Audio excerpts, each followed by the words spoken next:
Compliance is a profession where people work tirelessly to make the world a better place. And there are hundreds of amazing and inspiring women who have helped the field develop into what it is today. Great Women in Compliance is part of the Compliance Podcast Network as they talk with women in compliance who are making a difference. Hi, and welcome to the Great Women in Compliance podcast hosted by Hema Lomax and me, Lisa Fine. We are sponsored by Corporate Compliance Insights. As everybody knows, we are getting very close to the 2024 Society of Corporate Compliance and Ethics Institute, the CEI. And I am speaking with Matt Kelly about internal controls and compliance and the relationship between them. So, of course, I wanted to talk about that on the podcast. So today, Ellen Hunt is my co-host. Matt is here as well as a great supporter of women in compliance. And I am so excited because my Pearson colleague, Sarah Lawrence, is here. She heads our internal controls and has formerly been in internal audit. And I have learned so much from her and she's become a friend. So I am really thrilled to have you here. So with that, Matt and Sarah, talk a little bit about your backgrounds. And Sarah, we'll start with you so you can tell us a little bit about yourself. Thanks, Lisa, and thank you for having me on the podcast today. So, as you said, I've very recently moved into internal controls, which is quite a new space for me to be in. I've been in internal audit at Pearson for about 10 years, came in having qualified and then worked my way up to director and then have moved across in the last few months into the internal controls lead role. I'm a chartered accountant by trade, but I actually had a quite unusual path into accounting because I did a languages degree. So I studied French at university.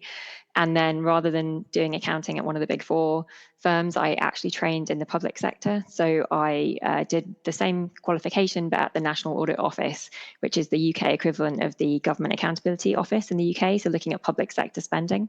Their remit is quite broad. So I did traditional external financial audit, but I also did value for money reviews, which is more like kind of social research, thinking about has government spent money and achieved what they wanted to do with the money that they've spent. So quite a range of things that can be looked at. And I worked on published studies into cost reduction across government, but also thinking about how government money is used to reduce healthcare associated infections. So MRSA and pneumonia and all sorts of things like that. So quite different.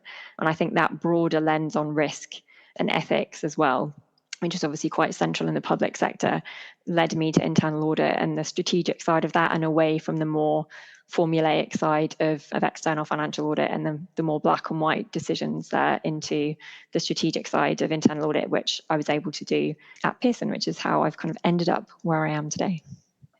That's right. And Matt, what about you?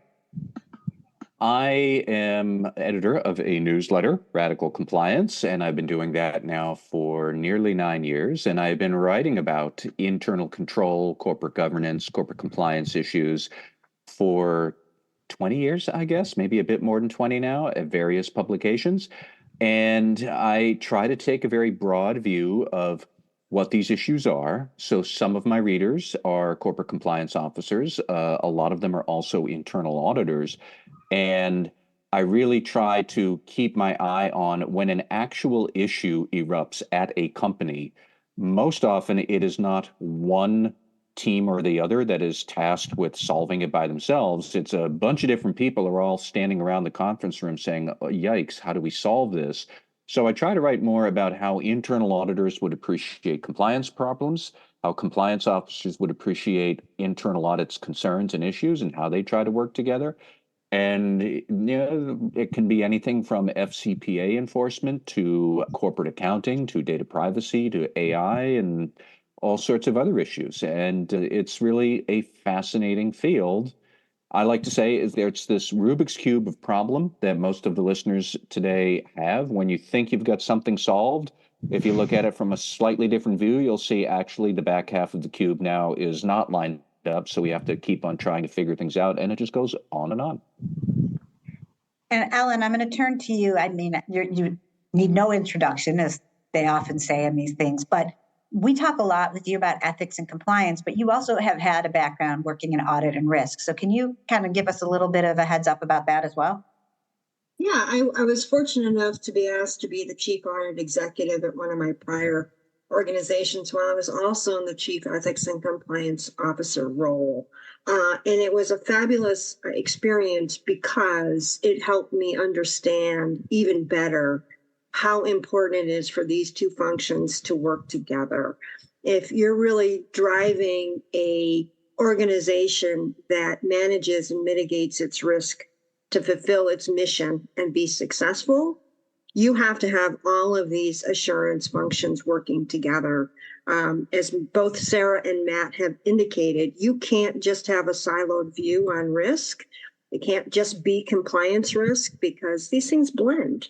And you need to understand a more holistic view of the organization and how it works. And internal auditors are exceptionally talented at understanding the process and how things work. That is their wheelhouse. That is their skill set. And they are an invaluable partner to ethics and compliance. And I think the same is true on the other side, that ethics and compliance is a valuable partner to audit because we bring a bit of a bigger lens. It's not just about the process, but it's about how culture and how the organization works and what it's striving for that impacts process. So I think it's a match made in heaven, frankly. And I was fortunate to have that experience. I'll just say this. Let's just start with some of the basics here. What are internal controls and what are SOX controls? And are they the same? So Matt, we'll start with you on this one. Okay. I will try and describe what they are today, and then I think it's important to understand what we would have said 10 or 15 years ago about the difference between internal controls and SOX controls, because it illuminates a lot of the tensions and confusion that still exists today, compliance and audit people try to struggle with. But we could say that internal controls are any measure that leads the company or the organization to behave in a certain prescribed way. Now, that could be a hard control that we don't send out paychecks or payments to third parties unless they have already completed due diligence and vendor onboarding. It could be a soft control that we train them on the importance of cybersecurity so they won't fall victim to phishing attacks. Internal controls could address any number of risks that a company has, and it's all about whatnot, hurting everybody toward certain expectations, whether that's a law or a regulation or an internal corporate policy or even just a contract you have where people are going to have to behave in certain ways. That's just internal controls generally, but SOX controls specifically are about these internal controls for reliable financial reporting for investors. That's pretty much it. If we wanted to do like a Venn diagram of what the difference is here between these today, you could draw one big circle and say internal controls, but you wouldn't have another circle kind of overlapping for SOX controls. SOX controls are a subset of internal controls. So there would be a little circle very much in the bigger internal control circle entirely. SOX controls are all about proper financial reporting, strong accounting for revenue. They will be for proper disclosure of risks in your 10K or your 10Q, and it's all about compliance with the Sarbanes-Oxley Act. That's it today. And Lisa, your last question about are they the same, go back to, say, 20 years ago when the Sarbanes-Oxley Act first came into force. We had all these big corporate accounting scandals. They enacted the Sarbanes-Oxley Act, and corporate boards were now going to be held responsible for the accuracy of these statements. So they said, oh, crap, we need a set of controls that will keep us out of jail because our financials are now going to be reliable, which was not always the case before SOX. So did internal controls exist like from time immemorial? Yeah, they did. But I don't know that you would have had that big circle that said internal controls. It kind of would have been cloudy because organizations knew that was important, that we should have some organizational structure. So let's have some controls, but I don't think they had much formality about it. And then 2004, bang, oh crap, we need to have accurate financial statements. Now imagine a very sharp little circle, SOX controls. So are they the same? not quite.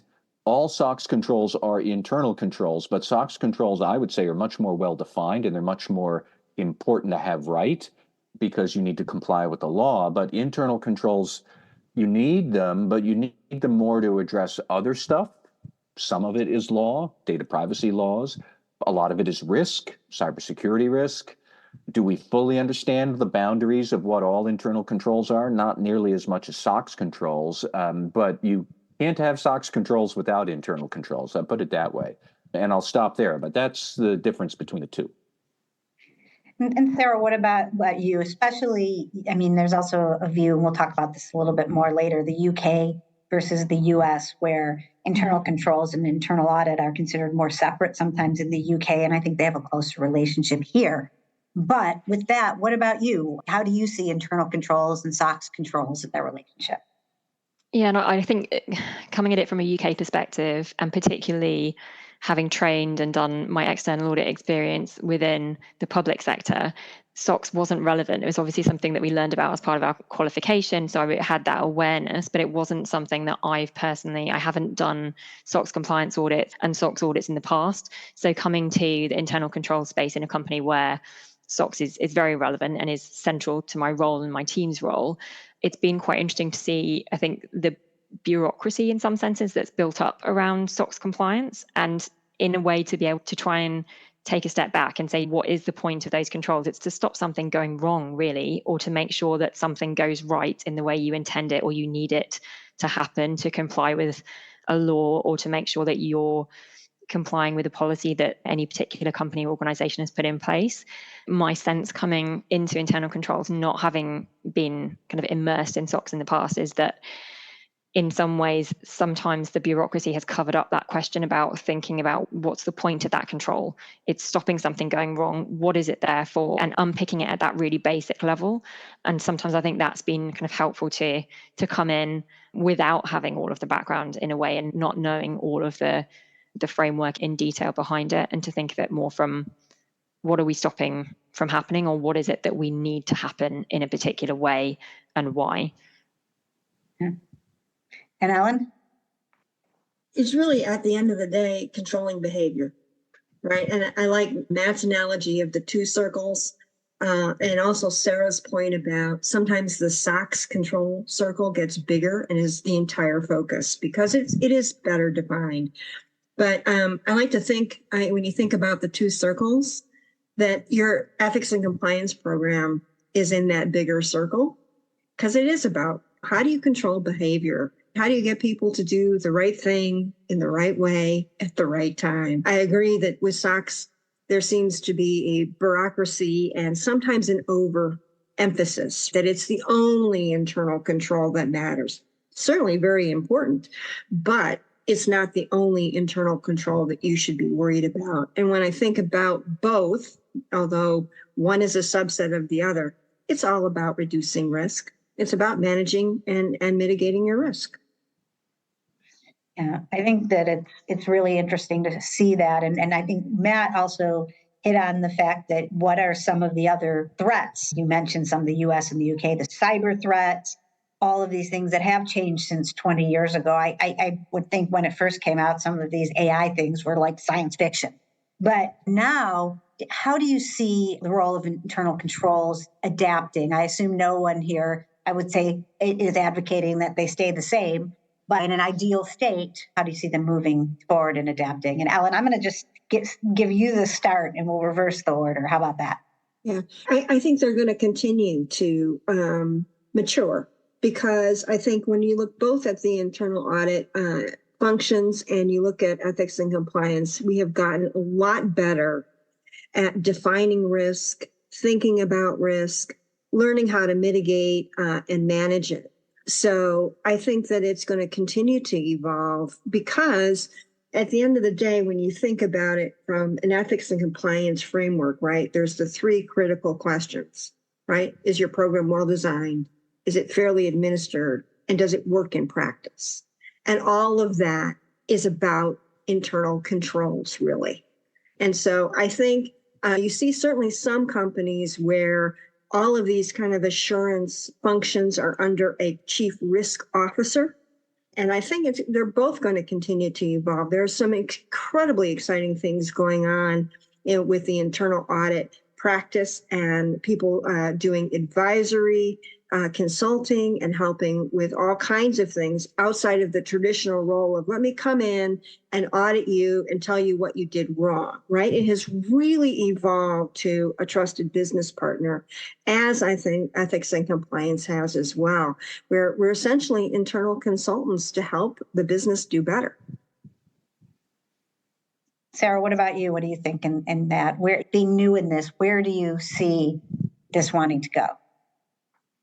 Yeah, I mean, from my perspective, there's some key changes coming in, particularly in UK corporate governance or within European corporate governance, that mean that scope of where we need to provide assurance over internal controls is definitely changing. So you've got changes in the Corporate Governance Code 2024 bringing a requirement to have a declaration over the effectiveness of material controls in the UK, which we haven't had in the past, that sort of more direct comparison to SOX in the US, and also some of the requirements around environmental, social, corporate governance, and then AI as well. So I think there's always kind of different legislation coming in. But I think to Ellen's point about thinking about controls and compliance as influencing behavior, I personally would like to think there's more, or there will be more of a shift towards a positive view on things. How do we nudge people to make the right decisions by making it as easy as possible for them to do the right thing, rather than pointing out the consequences of something going wrong or insisting that they do it in this way,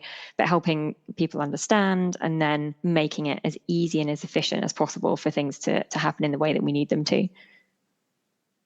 Lisa, I would just say that I think the way that internal controls would have to evolve, Sarah touched on this earlier, where Sarah described that SOX controls sort of become very big and bureaucratic and take on a life of their own. And that's true. And a lot of what internal audit teams will do is look at a set of 5 SOX controls and say, okay, do we need 5? Could we jigger and streamline our financial processes to get that down to 3 or 2? And that's a big part of what internal audit does for SOX compliance, is rationalize the controls. And I think eventually, and not even eventually, sooner rather than later, a lot of internal control and compliance teams will need to work together to figure out how could we streamline these controls to be able to satisfy multiple needs. For example, near and dear to FCPA hearts, how many times have we seen that FCPA issues arise from a vendor who is a third party who's not doing the job, and they don't do anything, but you have a contract with them, they're taking the money, and that becomes the bribe. That could be a SOX compliance issue, because SOX compliance people are constantly thinking anti-fraud.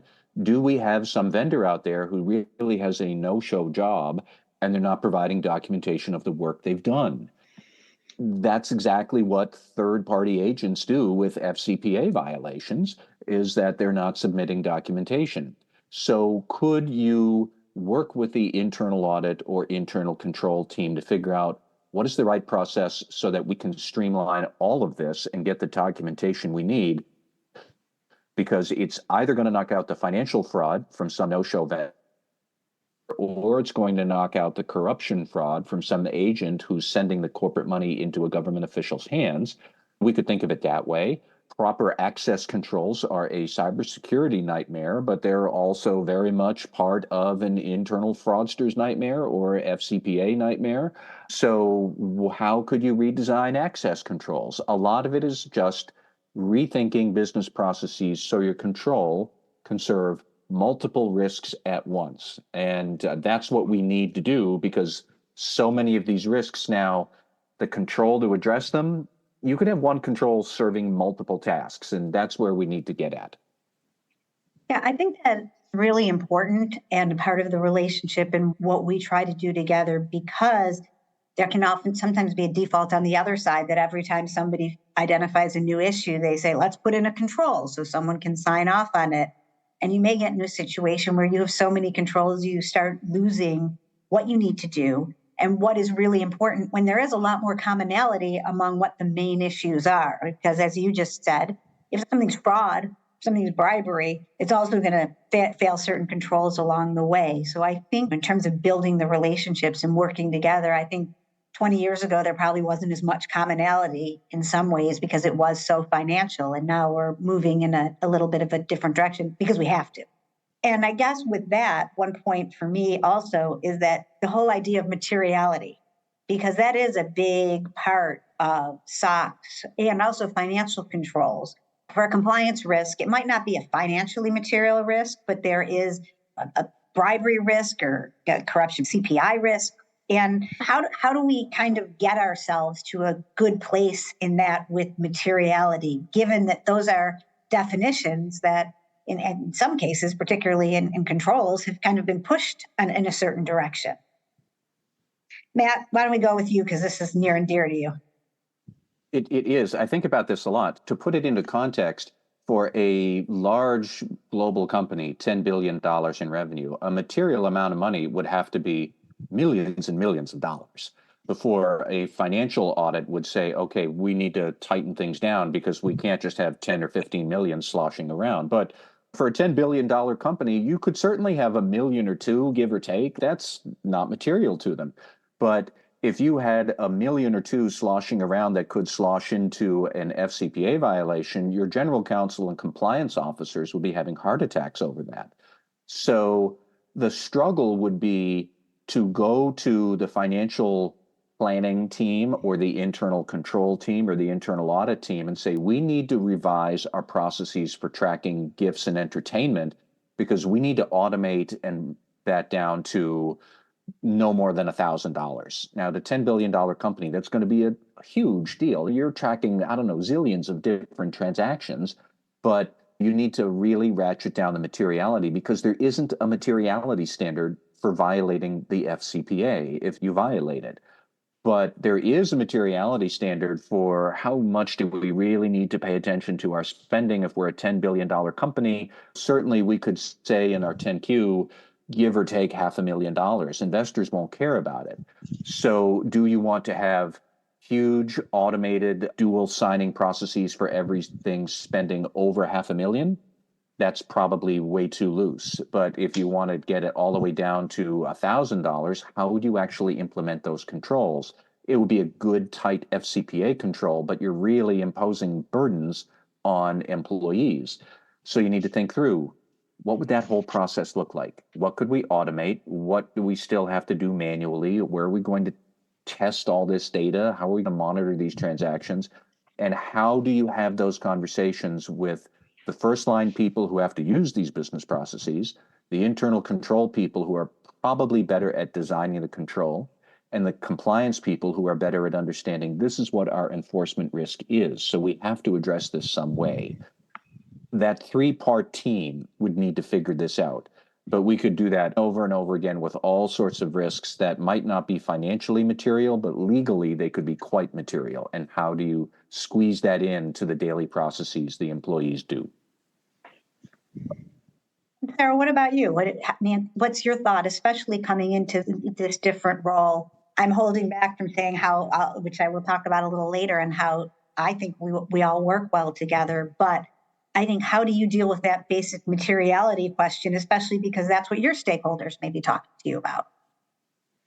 I think it's definitely a challenge. And from a UK perspective, certainly with more legislation around fraud and requirements to demonstrate reasonable procedures to prevent fraud, and the fact that there's no materiality level around fraud. And I think to Matt's point, there's a clear crossover there, whether you're talking about the FCPA, fraud, SOX, there's a lot of kind of crossover between the different interpretations and requirements.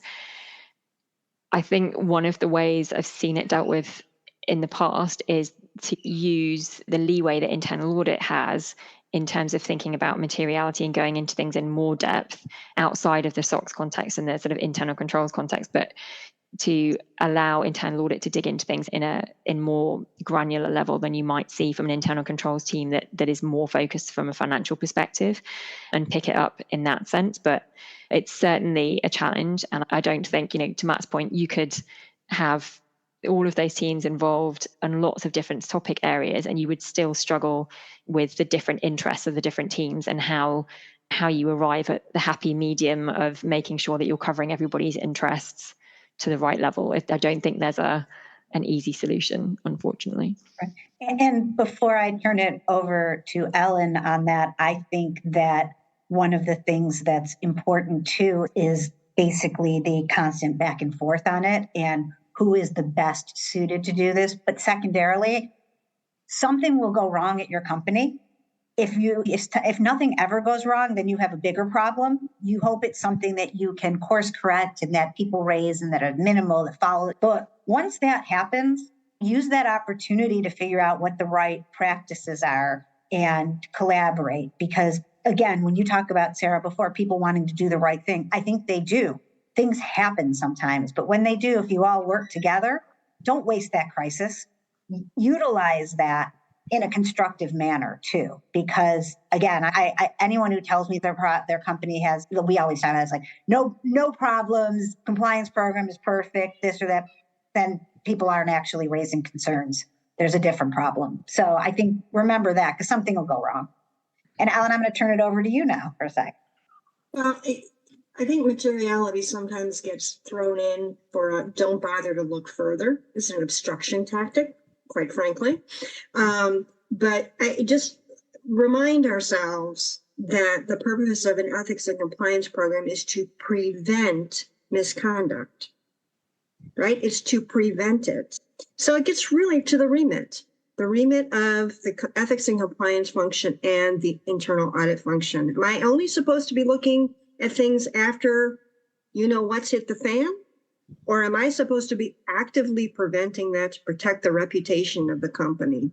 And when I've had materiality put up as a obstruction tactic, I point out, okay, let's say it's an FCPA. It might take 39 months. That's the average to investigate. Millions in legal costs, perhaps a reputational damage you can't recover from, but we're going to get stuck on whether it's material or not. Maybe we should really figure out what is material. And I would say that it's really valuable to have protocols that determine this ahead of time, because you need to know what you're escalating up to your board. And my definition of materiality on a financial side was anything that could impact the company of $50,000 or more, or damage reputation. So I had a criteria, but I think that we have to think about the full circle and not just the inner circle.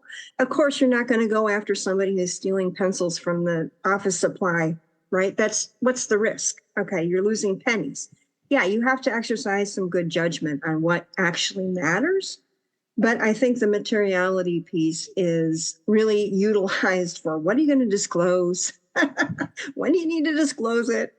How does it matter to your investors? And it really should not be it's a criteria, but one of many on how do you pursue and investigate. And the other thing I just remind everybody, remember that auditing and monitoring is one of the elements. And in all of the jobs I've worked at and all the clients that I have, compliance, risk, auditing, and monitoring is probably one of the things we don't do as well. We're great at policies. We're great at code of conducts. We're great at training. But we're not doing as much as we could or utilizing our internal controls and internal auditors to design continuous monitoring plans for us so that we prevent misconduct.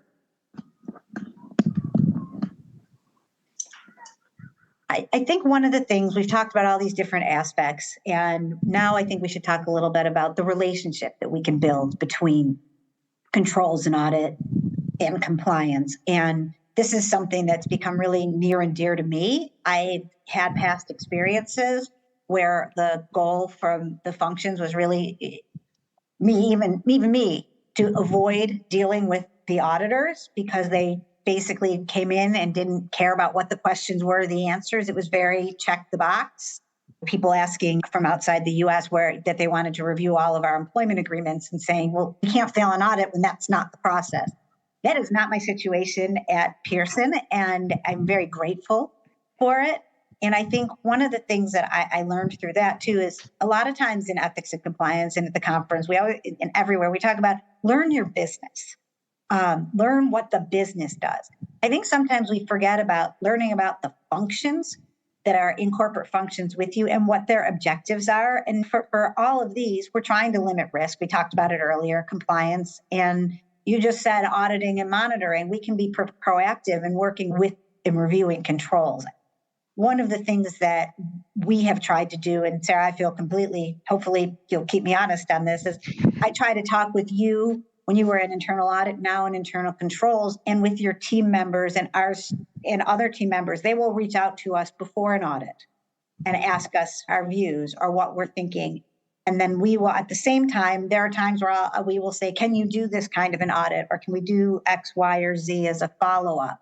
I think that is one of the components to me that's really important by being a stakeholder in the discussions. But the second part that I think is really important is to have informal catch-up conversations that don't necessarily have that objective.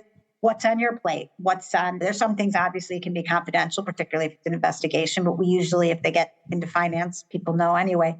I think it's really important to take a similar learn the business approach to learning more about the function and also their language and how they speak about things. And I think that as a result of that, I'll get involved in things and people will ask questions. And it's much easier for me now than 3 years ago if I ask about something to get put into an audit because we've gone through it and had credibility. Or if I don't understand an internal control, they'll explain to me, this is why we have to do it this way. So that's one of the things I see as building the relationship. Ellen, I'm going to flip to you next, then Matt, and then Sarah, so we can bookend our Pearson life. So. I think it's strategic. I mean, internal audit builds its audit plans. Some do 3, some do 5 years, and they're constantly adjusting it. But I think it's strategic about looking at the risk of the organization.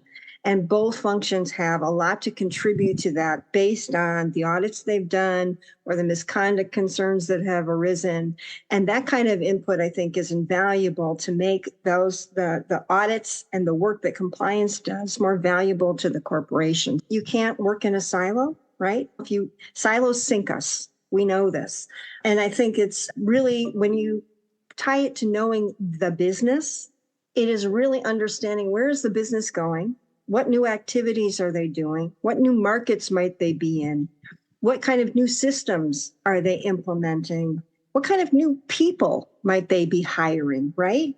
And if you're not really in tune with where the business is going, what the corporate strategy is, how the goals are tied to the strategy, you can audit all day long and people will kind of go, I don't care. I don't care. Why do I care? Oh, you want to go fix this or you want to add another step in a process? Yippee for you. I mean, why are you bothering them? But when you can say, this is going to help you as you go into this emerging market to not have anybody arrested or kidnapped or get the licenses you need without any ratification, then they're all ears. That's really where I think that the strength of the partnership brings value to the organization. And Matt, in your outside world. I would just say that I think internal audit and compliance should keep in mind that they bring complementary skills and perspectives, which taken together, they are actually a really good team to be able to then go to the first line business units and come up with solutions for the company's problems. I think that internal audit is very good at process analysis. They're very good at control design. And I think compliance is very good at risk analysis and just being aware of what the company's larger jeopardies are. And the two of you could then say, okay, here are the ways the company could fall into difficult times. Here are some potential ways to avoid it. And then I would stop there before you go from potential ways to actual ways. And while you have some potential ways, then you can waltz into the business units and say, here's what we can't have happen. Here are the things that we think might work to be able to prevent it. But business units, please tell us where we are wrong so we can reality adjust our plans so you will be able to keep doing your job. But you can't do your job by committing corruption. You can't do your job through fraud. And you, business unit, you know that as well as us. Here's how we think we could get you out of it. What are we missing? And that becomes a much easier and productive conversation rather than you waltz into the first line and say, here's what we're doing. this is what you're going to do. And they will, like Ellen said, they will nod and say, sure, thank you. And then as soon as you're gone, out of sight, out of mind, and they'll go right back to doing what they have. Or worse, they will come up with their underground real business process to do the real job that you don't know about. And now you and internal audit have wasted everybody's time, and you still have the risk and you still have the violation. And that's how it should not happen. Just keep those dimensions in mind. But taken together, compliance and audit, I think, are a very formidable team to do what has to be done. Thanks. I've taken up a lot of everyone's time, and this has been such an interesting conversation. As we close, Matt and Sarah, if you could give one piece of advice to the ethics and compliance teams and how to best support or collaborate, I think we've talked about some. If there's any we've missed, what would it be? Oh, I would just tell compliance to keep your eye on your ball, which is what are the risks we have to worry about, and then stop. There are smarter people in the organization than you about how to prevent it, and just go and say, okay, here are the things we know that we can't have happen. How do we get out of avoiding it? And whether that's internal audit or a control team or the first line or everybody else, they probably know better than you about the how. You are probably much more versed in the what. And just keep that dimension in mind, and I think you'll be able to work together and go down a good path. And with Sarah, we also want to make sure, I realize we're getting some advice before we've actually talked about building the relationship. So I'm going to put that all together for you. How do we build the relationship, and what advice would you give to our listeners who are primarily in ethics and compliance to best be able to support you and teams such as internal controls and or internal audit? So the thing that I found the most valuable, particularly coming from outside of the US and then coming into a company where US regulation and FCPA and things are incredibly important and needing to get up to speed on those, is how open the compliance team at Pearson has always been in terms of sharing knowledge and understanding, and the training that's in place to help everybody understand what's important.